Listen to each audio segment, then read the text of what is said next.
नमस्ते, मैं हूं किशोर अजवाणी और अब आज की ताजा खबर।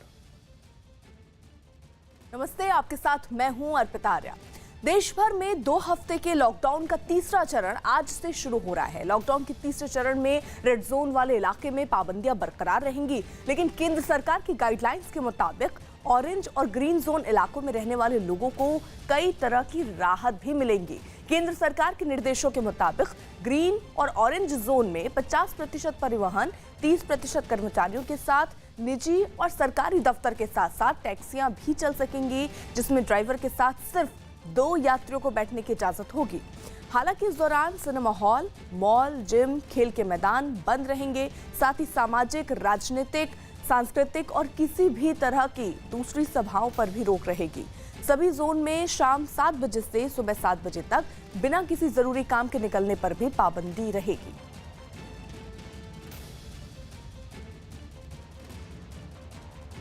देश में आज से शुरू हो रहे लॉकडाउन में ग्रीन जोन और ऑरेंज जोन में रहने वाले लोगों को कई तरह की राहत मिलेंगी। केंद्र सरकार के दिशा निर्देशों के मुताबिक ऑरेंज जोन में ड्राइवर और 2 सवारी के साथ कैब चल सकती है, जबकि निजी कार में ड्राइवर के साथ 2 सवारियों की आने जाने की इजाजत होगी। इसके अलावा ऑरेंज जोन में बसों को एक जिले से दूसरे जिले में जाने की इजाजत नहीं। ग्रीन जोन की बात करें तो ऑरेंज जोन में मिलने वाली छूट के साथ ग्रीन जोन को कुछ और अतिरिक्त छूट भी मिलेंगी, जिसके मुताबिक ग्रीन जोन में 33% कर्मचारियों के साथ दफ्तर खुलेंगे, लेकिन ऑफिस में सोशल डिस्टेंसिंग का पूरा पालन करना होगा। साथ ही कर्मचारियों को चेहरा ढककर रखना होगा। ग्रीन जोन में 50% बसें चलने की इजाजत होगी, लेकिन इन बसों में सिर्फ 50% यात्री ही बैठ सकेंगे। कोरोना की चपेट में आए अमेरिका के विमान वाहक पोत यूएसएस रूजवेल्ट में फंसे जवानों को वहां से निकाल लिया गया। करीब 1000 जवानों के कोरोना पॉजिटिव पाए जाने के बाद इस जंगी जहाज में तैनात सभी जवानों के उतरने पर रोक लगा दी गई थी, लेकिन जांच पूरी होने के बाद उनको जंगी जहाज से उतरने की इजाजत दे दी गई। जिन जवानों का टेस्ट नेगेटिव आया था, उनकी एक लिस्ट तैयार की गई और फिर एक एक कर सभी को विमान वाहक पोत से नीचे उतारा गया। सामने आए वीडियो में कई जवान अपने सामान के साथ रूजवेल्ट से नीचे उतरते नजर आए। नीचे उतरने के बाद इन जवानों को वहां पहले से खड़ी बसों में बैठाकर होटलों के लिए भेज दिया गया। विमान वाहक पोत पर तैनात जवानों को निकालने के बाद वहां जवानों की दूसरी खेप को तैनात करने का काम भी शुरू कर दिया गया। बताया गया कि ये जंगी जहाज जल्द ही समंदर में लौट सकता है। कोरोना की चपेट में आने के बाद यूएसएस रूजवेल्ट को गुआम के नौसैनिक अड्डे पर खड़ा कर दिया गया था। दिल्ली में कोरोना मरीजों की संख्या कम होने का नाम नहीं ले रही। पिछले 24 घंटे में दिल्ली में कोरोना के 427 नए मामले सामने आए हैं। इसके साथ ही दिल्ली में कोरोना मरीजों की संख्या 4500 के पार पहुंच गई। दिल्ली में इस समय कोरोना से जुड़े कुल 4549 मामले हैं, जबकि पिछले 24 घंटे में 106 लोग ठीक भी हुए हैं और न ही पिछले 24 घंटे में किसी की मौत हुई, जो राहत की बात है।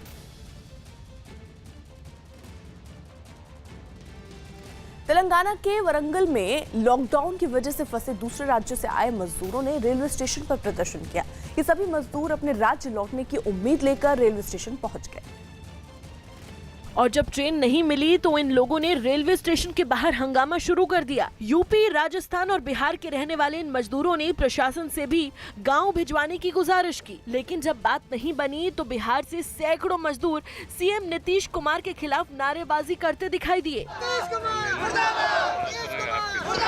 मजदूरों के रेलवे स्टेशन पहुंचने की जानकारी मिलने के बाद प्रशासन के लोग भी वहां पहुंचे और उनके गुस्से को शांत करने में जुटे नजर आए। सोशल डिस्टेंसिंग का ख्याल रखते हुए इन मजदूरों को पहले तो तय दूरी पर बैठाया गया, इसके बाद इन्हें जरूरी सामान के पैकेट दिए। बताया गया कि लॉकडाउन की वजह से इनके सामने खाने पीने की समस्या खड़ी हो गई है, जिसकी वजह से लोग गांव लौटने पर अड़े हैं। खाने पीने का पैसा मेरे पास में नहीं है, कहां से अभी खाता है? मैं भूखे इधर में कितना दिन रहता।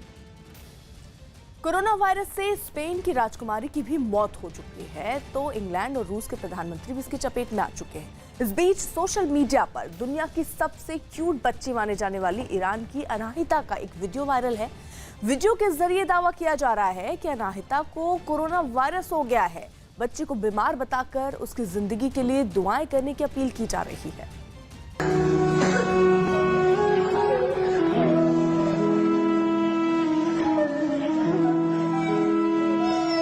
अगर आप इस वीडियो में दर्द से करहाती बच्ची को नहीं पहचान पाए तो इस बच्ची के बारे में इस वायरल मैसेज को देखिए।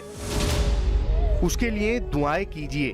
दुनिया की सबसे प्यारी बच्ची का कोरोना टेस्ट पॉजिटिव आया है, वो अस्पताल में भर्ती है। दुनिया की सबसे प्यारी बच्ची कोरोना वायरस की शिकार हो गई है। सोशल मीडिया पर यह मैसेज हर तरफ वायरल है। फेसबुक हो या ट्विटर, हर तरफ इस बच्ची के ही चर्चे हैं। उसके ठीक होने की दुआओं वाले पोस्ट सोशल मीडिया पर शेयर किए जा रहे हैं।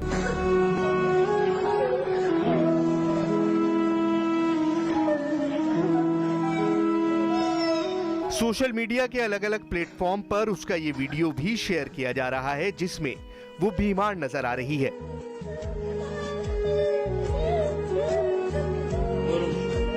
हो सकता है आप भी ऐसे ही किसी पोस्ट से रूबरू हुए हों। ऐसे में सवाल है कि कौन है ये दुनिया की सबसे प्यारी बच्ची? क्या दुनिया की सबसे प्यारी बच्ची को कोरोना हो गया है? ईरान में महामारी की चपेट में आ गई है अनाहिता हाशिमजादे। और सबसे बड़ी बात, क्या इस वीडियो में अनाहिता हाशिमजादे ही है?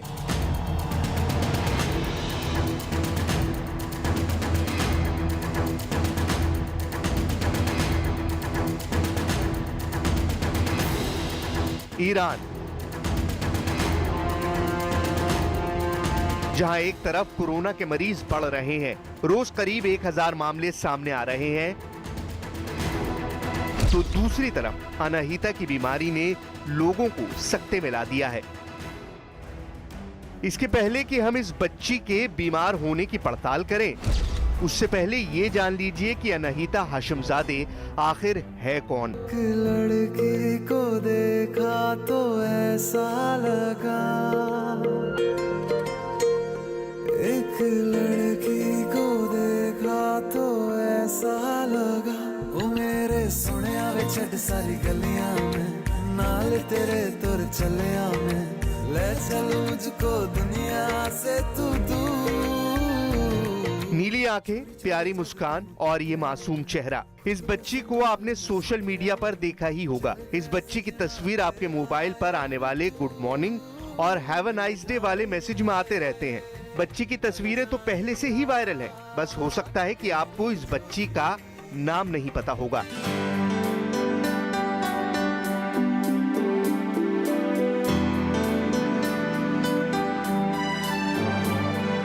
अनाहिता ईरान के सफान में रहती है। बेहद आकर्षक मुस्कान, नीली आंखें और खूबसूरत चेहरे के चलते उन्हें फैंस दुनिया की सबसे क्यूट बच्ची कहते हैं।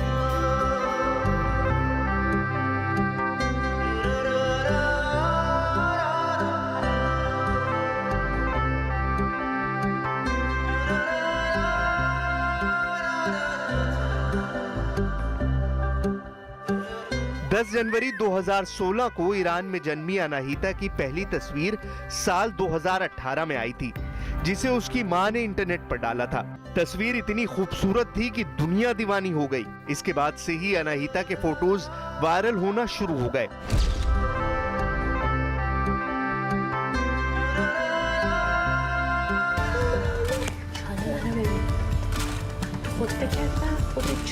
अनाहिता की मां मरियम हाशिमजादा हमेशा अपनी बेटी के फोटो वीडियोस इंस्टाग्राम पर शेयर करती हैं। फोटो पर आने वाले लाइक्स और कमेंट्स ने ही उन्हें इंटरनेट सेंसेशन बना दिया है।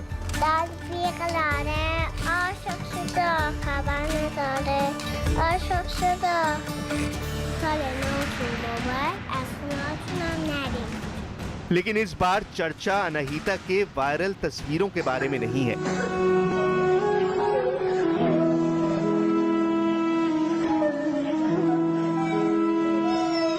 इस बार ये वीडियो वायरल है जिसमें ये बताया गया है कि बच्ची कोरोना वायरस का शिकार हो गई है।